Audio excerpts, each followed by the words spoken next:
que, bueno, en este, como decíamos, en este panel vamos a estar invitando en primera medida al diputado Carlos Fernández. Lo vamos a hacer entrar en la sala. Diputado Carlos Fernández, ¿cómo le va? Le voy a hacer una breve presentación. Mientras tanto, tiene el micrófono en mudo. El diputado Carlos Alberto Fernández es abogado. Desde 1983 ha ocupado cargos diversos, tanto en el Poder Ejecutivo como Legislativo, en ámbitos municipales y provinciales. Actualmente es diputado nacional por la provincia de Buenos Aires y presidente de la Comisión de Defensa de la Cámara de Diputados de la Nación. Ahora sí, diputado Carlos Fernández, buenas tardes, y lo dejo con el auditorio, un poco para que nos exponga cuáles son las ideas que pueden, que provienen o que se están discutiendo en el ámbito del Congreso respecto de esta temática. Bueno, buenas tardes. La primera aclaración, no soy abogado, pero... Pido disculpas entonces no, por favor, por el error. No, digo, para no usurpar títulos que no me corresponden. Bueno, digo, ahí vamos. Las primeras palabras de agradecimiento a CAPSI, a la Fundación Argentina Global por esta convocatoria, por esta invitación. Bueno, obviamente me dejaron una tribuna caliente, si se puede decir, con temas absolutamente centrales. Yo, si ustedes me permiten, quisiera plantear que muchas veces, como parte del proceso de conocimiento y análisis, tendemos a cortar la realidad en porciones, como si esas porciones pudieran funcionar sin ser partes del todo, como si en ella existieran los compartimentos estancos. Y la realidad es que un tema tan complejo, trascendente, importante como el de la seguridad nacional, según mi opinión, no puede ser considerado sin entender que es un concepto que es parte de uno más amplio e integral, que digamos, otros autores y otros que saben más que yo mencionaron como la seguridad multidimensional. La seguridad multidimensional incluye a la seguridad humana, que enfoca al individuo, la seguridad pública, que enfoca a la comunidad, y a la seguridad nacional, que enfoca al Estado. Dicho esto, digamos, voy a expresar algunos conceptos que, según mi opinión, pueden aproximarnos al tema de seguridad nacional. Entendida esta como una noción de estabilidad relativa que permite el desarrollo de un país y las herramientas y estrategias que definimos para conseguirla. Ahora, no hay ninguna política pública que se pueda desarrollar sin tener en cuenta el contexto. Así que voy a intentar dar algunas breves definiciones relacionadas con ese contexto. Estamos frente a un mundo de creciente complejidad e incertidumbre, en un proceso de creciente aceleración desde la unipolaridad, con rasgos de multipolaridad, hacia una bipolaridad imperfecta, según mi mirada. Está claro que en la dimensión militar, específicamente, estamos frente a una hegemonía de Estados Unidos con señales claras de una disputa creciente de esta hegemonía en marcos regionales por parte de Rusia y China. Desde la dimensión económica, con la aparición de nuevos centros de poder emergentes, entre los que podemos mencionar, obviamente, Estados Unidos como el centro, pero también a la Unión Europea, a Japón y a China. Existe en este mundo, en este globo en el que estamos discutiendo, una tensión pronunciada entre el reconocimiento a una influencia creciente de organismos e instituciones que representan la multilateralidad política y la interdependencia económica y financiera, con el crecimiento de políticas proteccionistas y avances importantes de la autonomía de sectores estatales y no estatales. Todo este proceso, obviamente, fue acelerado y acentuado por la pandemia que estamos atravesando. Ahora, específicamente en nuestra región, en América Latina, yo estuve viendo el desarrollo de los paneles de ayer con especialistas de distintos países. Y la realidad es que en América Latina ese tránsito de la unipolaridad hacia la bipolaridad se manifiesta fuertemente en el entramado de relaciones que se ha construido. Estados Unidos y China son los dos principales socios comerciales de la región. El 43% de las exportaciones de América Latina van a Estados Unidos. El 12% de las exportaciones de América Latina van a China. El 32% de las importaciones de América Latina son de Estados Unidos y el 18% de las importaciones de América Latina son de China. Ahora, esos números que acabo de dar, si excluimos a México y su particular tratado comercial con Estados Unidos, China se transforma en el principal socio comercial de todos los países de la región. Otro dato para tener en cuenta en América Latina es que solo Brasil genera el 50% del PBI de la región y ha mantenido durante las presidencias de Bolsonaro y Trump una relación de acompañamiento directo de las políticas de Estados Unidos, que habrá que observar cómo se desarrolla y cómo evoluciona esto a partir del triunfo de Biden y el impacto que tendrá para algunas políticas puntuales en la región. No puedo dejar de mencionar el caso particular de Venezuela, que es un foco claro de atención que tiene que ver con cuestiones políticas y humanitarias, pero que desde la más absoluta objetividad podríamos decir, como hechos concretos, que esa situación ha generado un desplazamiento masivo de población, que algunos calculan en alrededor de 5 millones de desplazados o migrantes, que obviamente han tenido un impacto enorme en todo el resto del continente. Y tampoco se puede dejar de mencionar en una cuestión de estas características el despliegue de buques, aeronaves y tropas en el Pacífico y en el Caribe, producto de este conflicto y esta crisis.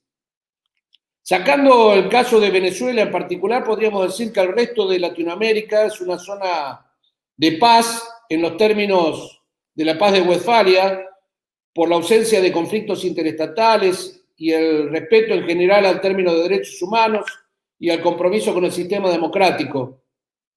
Pero esa simple definición, en honor a la integralidad con el que hay que analizar el tema, no puede estar completa si no se tiene en cuenta que es una de las zonas más violentas del mundo, una de las zonas del mundo con mayores niveles de violencia. En América Latina tenemos más de 1 millón de muertos en la última década por la violencia criminal, más de 100.000 por año. 40% de los homicidios del mundo y el 66% de los secuestros del planeta se producen en esta región. Estamos claramente en América Latina frente a un claro incremento de problemas de seguridad transnacional relacionada con el crecimiento del narcotráfico, los flujos de financiamiento al terrorismo islámico yidaísta y el tráfico de armas livianas. Debemos observar también con atención cómo se consolida el proceso de paz en Colombia y los problemas conexos que significan la lucha por el territorio y las rutas del narco entre las facciones residuales de los grupos insurgentes que estaban asociados a este proceso. En esta mirada clara de nuevas amenazas potenciales a tener en cuenta, no puedo dejar de mencionar que América Latina tiene el 6% de la población del mundo, que su territorio posee el 26% de los recursos hídricos y el 25% de las tierras cultivables del planeta, con todo lo que eso implica en un mundo donde comenzó a cotizar el valor futuro del agua y las necesidades de alimentación son crecientes para satisfacer una demanda en ascenso, fundamentalmente producto del crecimiento de Asia.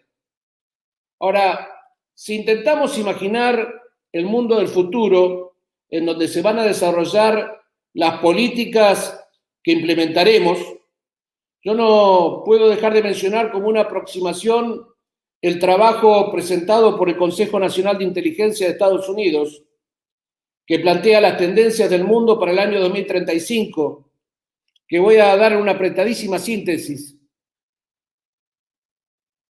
Primero, los ricos están envejeciendo, los pobres no. Segundo, la economía mundial está cambiando y el débil crecimiento persistirá en el corto plazo. Tercero, La tecnología acelera el progreso, pero está causando conflictos y discontinuidades. Cuarto, ideas e identidades están impulsando una ola de conflictos de exclusión dentro y fuera de los estados. Quinto, gobernar es y será más difícil. Sexto, la naturaleza del conflicto está cambiando y a los estados les resultará cada vez más difícil dar prosperidad y seguridad a sus sociedades.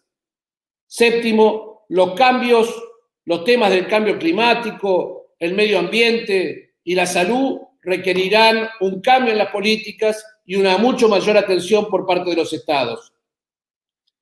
Específicamente en nuestro país, la tradición que se instauró en la Argentina a partir de la restauración del sistema democrático fue la construcción de fuertes consensos para definir el marco normativo que estaba claramente cuestionado por el panel anterior. Sobre ese marco normativo se usaron 3 políticas estructurales del Estado, devenidas en leyes, que fueron la Ley de Defensa Nacional, la Ley de Seguridad Interior y la de Inteligencia.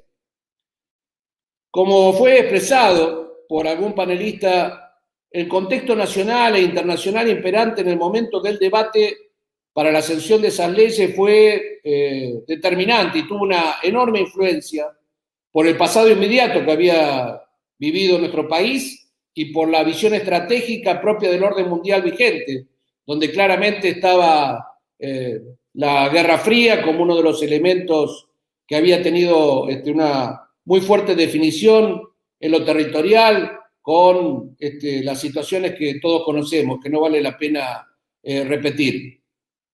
Ahora, esas realidades, el contexto nacional y el contexto internacional, han cambiado, como claramente se describió aquí, y están en un constante y acelerado exponencialmente un cambio profundo de lo que se está dando. Y además, hoy tenemos Fuerzas Armadas y de seguridad subordinadas totalmente a la Constitución Nacional y al Poder Civil. Ahora, también debe formar parte del análisis las crecientes desigualdades existentes en nuestro cuerpo social y cómo balanceamos esas prioridades en la inversión pública. Es difícil la discusión de estos temas en un país que está alcanzando casi el 50% de la población por debajo del nivel de línea de pobreza. Ahora, en este nuevo marco en el que estamos, nacional e internacional, es que donde debemos construir un nuevo consenso democrático que defina a nuestra política de seguridad nacional. Para mi gusto, la seguridad multidimensional del siglo XXI. Por eso debemos intentar construir ese consenso que es sumamente necesario para modificar el marco normativo que está vigente, pero para eso debemos instalar el tema en forma adecuada en la sociedad argentina, hacerle comprender el valor estratégico de las decisiones que vamos a adoptar. Debemos construir un marco de debate plural y amplio que permita encontrar comunes denominadores y en este sentido el panel, las charlas que se están haciendo en el día de ayer y en el de hoy me parece que contribuyen y están en el sentido correcto. Se debe construir ese marco plural y amplio que permita encontrar nuevamente denominadores comunes. Hay que lograr definiciones que perduren en el tiempo, más allá de las mayorías circunstanciales que estén en el Congreso. Por eso es imprescindible la construcción de una política de Estado, sobre todo en temas estructurales de estas características. Hay que terminar definitivamente con las políticas y acciones de compartimento estanco que caracterizó el funcionamiento de nuestras instituciones, de nuestras propias Fuerzas Armadas y de seguridad, que no se han caracterizado justamente por un accionar conjunto. Digamos, recordemos el episodio de la Guerra de Malvinas. La realidad es que aquí hace falta un comportamiento de colaboración interagencial.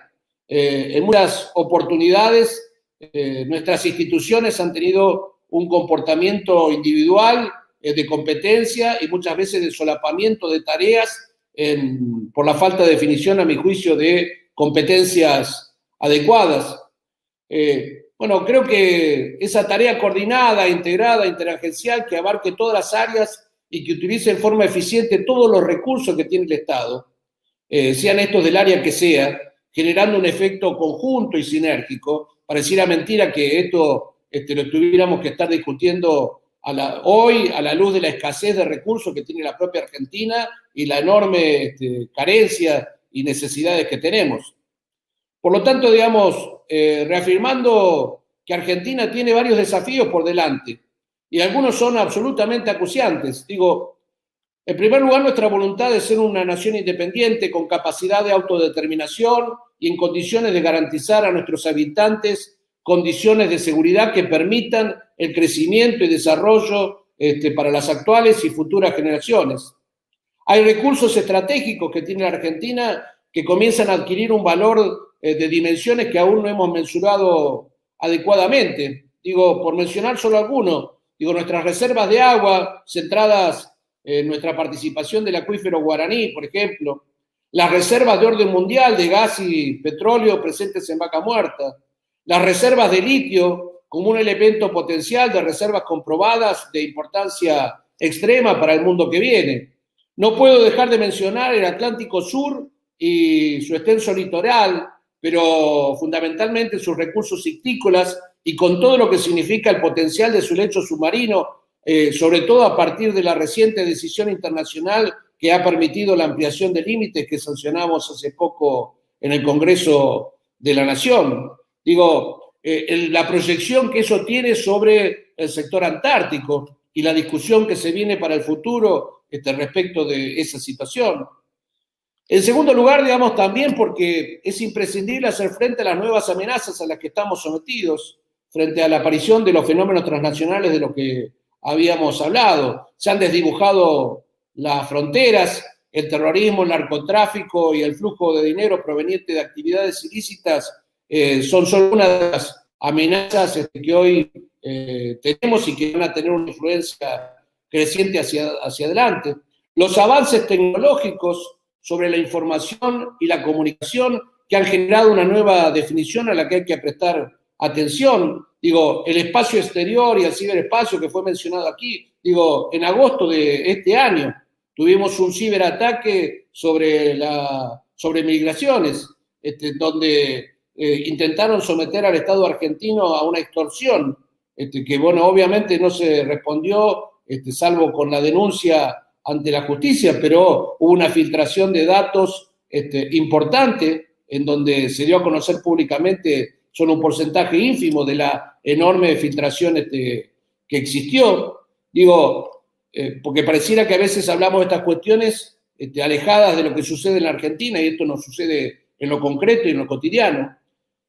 En definitiva, se trata de encontrar los instrumentos que definan competencias de cada uno de los actores, que rompa y destruya definitivamente los compartimentos estancos que hemos tenido. Personalmente estuve como integrante de la Comisión de Defensa en un puesto de observación escucha en el límite con Bolivia, allí en La Quiaca, a 4.000 metros de altura, visitando a las tropas que allí estaban desplegadas. Y veía que, digamos, nos limitábamos a veces a agarrar un handy y comunicar a la gendarmería el paso de alguna camioneta sospechosa. Bueno, esta cooperación es imprescindible y hay que terminar con el eufemismo que tenemos, sobre todo en la zona norte, cuando ponemos en riesgo a veces a militares que están ejerciendo allí tareas de control a lo que los destinamos. Termino diciendo, tenemos un mandato que está establecido en el preámbulo de nuestra Constitución Nacional, que es proveer a la defensa común para nosotros y para nuestra posteridad. Se trata de cumplir ese desafío. Muchísimas gracias.